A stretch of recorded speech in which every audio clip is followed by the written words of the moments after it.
Dear friends, I am happy to invite you today to the marriage supper of the Lamb.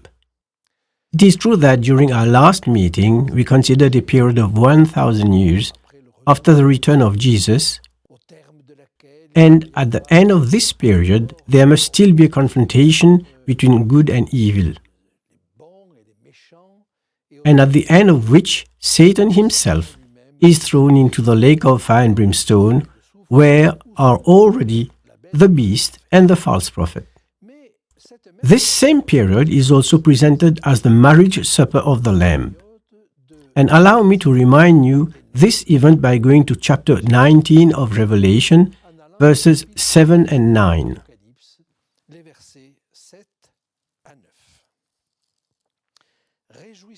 Let us be glad and rejoice, give him glory, for the marriage of the Lamb has come, and his wife has made herself ready. And to her it was granted to be arrayed in fine linen, clean and bright, for the fine linen is the righteous acts of the saints. Then he said to me, Write, Blessed are those who are called to the marriage supper of the Lamb. And he said to me, These are the true sayings of God. So now I would like to take a look at the parable of Jesus that uses the marriage of the wedding.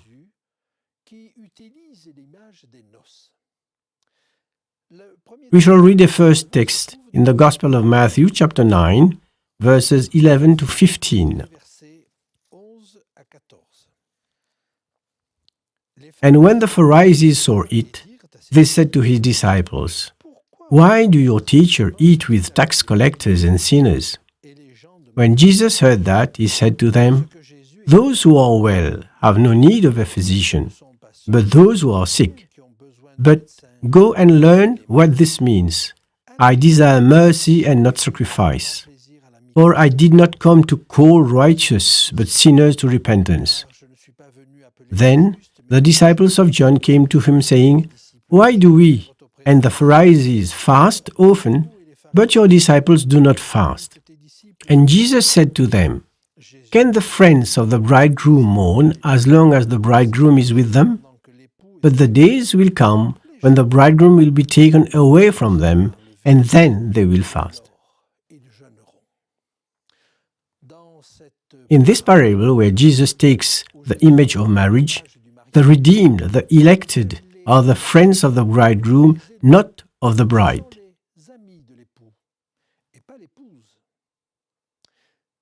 I invite you to read the second text again in the Gospel of Matthew, chapter 22, in the first verses. It says, Matthew 22, verses 1 to 14. And Jesus answered and spoke to them again by parables and said, The kingdom of heaven is like a certain king who arranged a marriage for his son and sent out his servants to call those who were invited to the wedding. And they were not willing to come. Again he sent out other servants, saying, Tell those who are invited, See, I have prepared my dinner. My oxen and fatted cattle are killed, and all things are ready. Come to the wedding. But they made light of it and went their ways, one to his own farm, another to his business, and the rest seized his servants, treated them spitefully, and killed them. But when the king heard about it, he was furious. And he sent out his armies, destroyed those murderers, burnt up their cities. Then he said to his servants, The wedding is ready, but those who were invited were not worthy.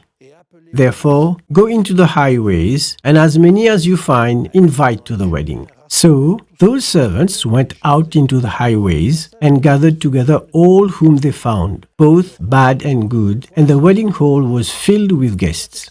But when the king came in to see his guests, he saw a man who did not have on a wedding garment. So he said, Friend, how did you come in here without a wedding garment? And he was speechless.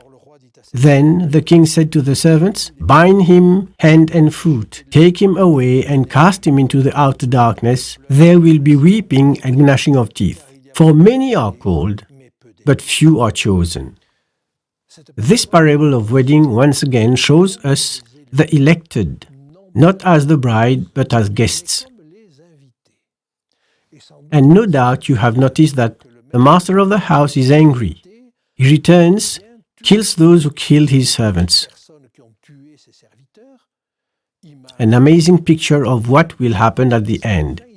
He will burn their city, referring to the fire of Babylon. If we continue our study a little further in the Gospel of Matthew, chapter 25, we still have a parable, the parable of the 10 virgins, where the image of marriage is still used. Let's look at what is said in verses 1 to 13. Then the kingdom of heaven shall be likened to 10 virgins who took their lamps and went out to meet the bridegroom. Now, 5 of them were wise, and 5 were foolish. Those who were foolish took their lamps and took no oil with them. But the wise took oil in their vessels with their lamps. But while the bridegroom was delayed, they all slumbered and slept. And at midnight a cry was heard, "Behold, the bridegroom is coming, go out to meet him." Then all those virgins arose and trimmed their lamps. And the foolish said to the wise, "Give us some of your oil, for our lamps are going out." But the wise answered, saying, "No, lest there should not be enough for us and you. But go rather to those who sell, and buy for yourselves." And while they went to buy, the bridegroom came, and those who were ready went in with him to the wedding, and the door was shut. Afterward, the other virgins came also, saying, "Lord, Lord, open to us." But he answered and said, "Assuredly, I say to you, I do not know you. Watch, therefore, for you know neither the day nor the hour in which the Son of Man is coming." Once again, in this text, the elected are represented by the bridesmaids, by virgins, and not by the bride. And we could also quote a text that is in the Gospel of Luke, chapter 12, verse 36, which says, "And you yourselves be like men who wait for their master, when he will return from the wedding, that when he comes and knocks, they may open to him immediately. Blessed are those servants whom the master, when he comes, will find watching. Assuredly, I say to you that he will gird himself and have them sit down to eat, and will come and serve them." In this case, the master returns from the wedding. Like in the East, the wedding was arranged without the presence of the bride. It was an understanding between families. But after follows the meal that will give to his servant, which is the wedding supper. Once again, the elected are represented by the servants, not by the bride. On the contrary, if we look at what Paul says, he always compares the elected to the bride.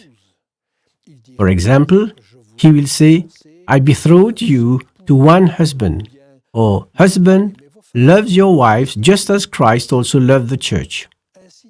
Therefore, we have two different approaches, and it happens that in the book of Revelation, the two exist. In chapter 19, we have those invited to the wedding supper of the Lamb. But in chapters 20 and 21, we are told about the bride.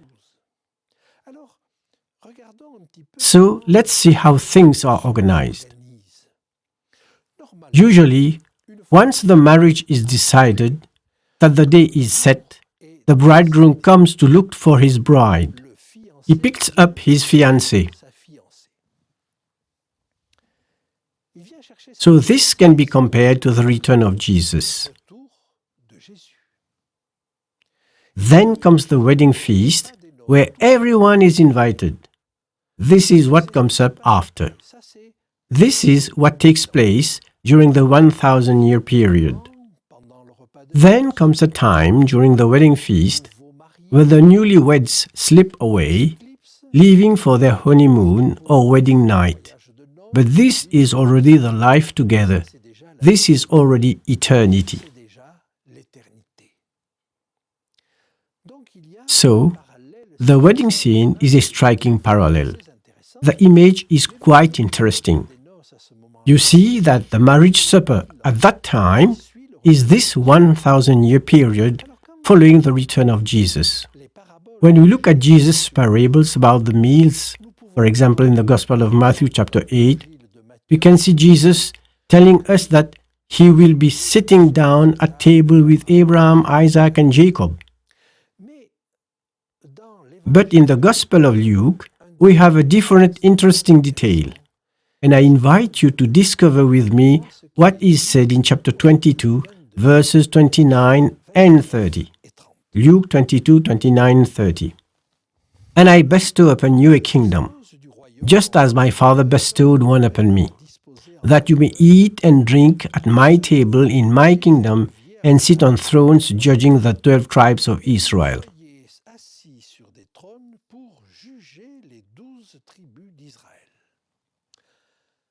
In this verse, Jesus associates the feast, the wedding feast, with the judgment, so that you are at my table, and he adds, and sit on thrones judging the 12 tribes of Israel. So, these two concepts, feast and judgment, are combined. And we must recognize that spending time judging does not appear at first sight to be a very festive moment. So, what are we to judge? This tells us the 12 tribes of Israel. Well, the Apostle Paul also tells us that we shall judge angels. I invite you to turn to the first epistle to the Corinthians, chapter 6, verse 3. Let's read what he said there. Do you not know that we shall judge angels? How much more things that pertain to this life? Of course we will judge men. Still the same idea in the same epistle, chapter 4, verse 5. 1 Corinthians 4, 5. Therefore, judge nothing before time, until the Lord comes, who will both bring to light the hidden things of darkness and reveal the counsels of the heart. Then each one's praise will come from God. Basically, what God will call us to do during these 1,000 years is a review of the whole history. And somehow, we can see the thrones that are added from now on which will sit the elected as an extension of God's court. There were already 24 elders, and now there are all the elected. Actually, it is to see or to reconsider the history, but with all the ins and outs. I'd like to tell you that there is a little something more. In the book of Isaiah chapter 5, we have a parable, the parable of the vineyard planted by God. And I would like you to read with me the first 7 verses, because you will see that God himself asks to be judged. Now, let me sing to my well-beloved, a song of my beloved regarding his vineyard. My beloved has a vineyard on a very fruitful hill. He dug it up and cleared out its stones and planted it with the choicest vine. He built a tower in its midst and also made a wine press in it. So he expected it to bring forth good grapes, but it brought forth wild grapes. And now, O inhabitants of Jerusalem and men of Judah, judge, please, between me and my vineyard. What more could have been done to my vineyard that I have not done in it? Why then, when I expected it to bring forth good grapes, did it bring forth wild grapes? And now, please, let me tell you what I will do to my vineyard. I will take away its hedges, and it shall be burned, and break down its wall, and it shall be trampled down. I will lay it waste, it shall not be pruned or dug, but there shall come up briars and thorns. I will also command the clouds that there rain no rain on it. For the vineyard of the Lord of hosts is the house of Israel, and the men of Judah are his pleasant plant. God asks to be judged. But he asks to be judged on what? And that's where it's interesting. He asks to be judged on the fact that whether there was something more to do. Could God do more for his people? Well, we will also be brought to judge God, and I put it within quotes, to appreciate, to know if there was something better he could do, better than what he has done. And then you can understand that what appears at first sight as something painful, judging the wicked, becomes in fact a feast. The purpose is to see in all circumstances of life, those who are good and those not so good, the wicked, all the interventions of God, all the ways he went about to call to comfort, to strengthen, how he avoided the disasters that would have befallen us, and this is a real feast.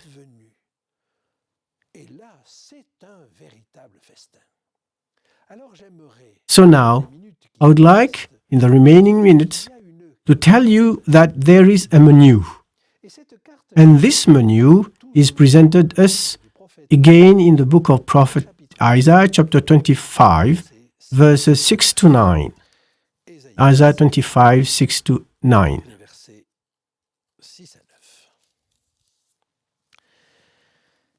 And in this mountain, the Lord of hosts will make for all people a feast of choice pieces, a feast of wine on the lees, of fat things full of marrow, of well-refined wines on the lees, and he will destroy on this mountain the surface of the covering cast over all the people, and the veil that is spread over all nations. He will swallow up death forever, and the Lord God will wipe away tears from all faces. The rebuke of his people he will take away from all the earth, for the Lord has spoken.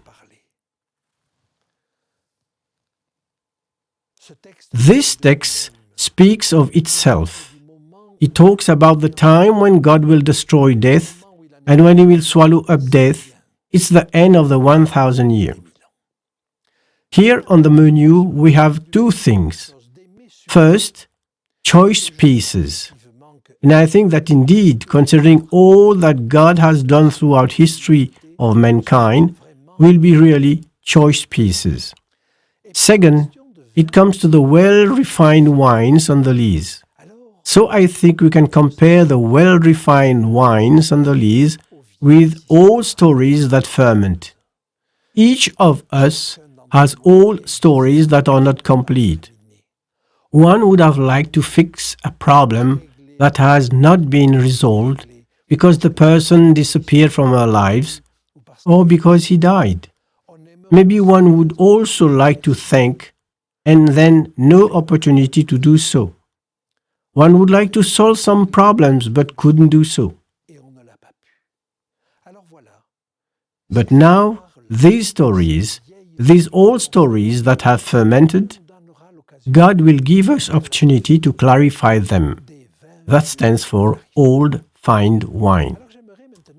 I'd also like to tell you that in this banquet, there is a surprising visit. And the surprise visit is that of one who have not put on the wedding garment, as we saw in this parable of Matthew, but it is also the resurrection of the wicked. Imagine that in the wedding hall, while the party is in full swing, an old friend of the bride comes in. Oh, I imagine their address. Remember a holiday we spent on such an occasion? And at that moment, the bride's toes curl in her shoes. She would have preferred not to talk about it now. Then, when we are at the end of the 1,000 years, we have an old fellow who would say, "But you remember how we'd fool around together?" I think we could do without that. And yet there is an answer. And that answer cannot come from us. It is Jesus and Jesus alone who can give it. I invite you to read once again in the book of Revelation, chapter 3, verse 5. Revelation 3:5. He who overcomes shall be clothed in white garments, and I will not blot out his name from the book of life, but I will confess his name before my Father and before his angels.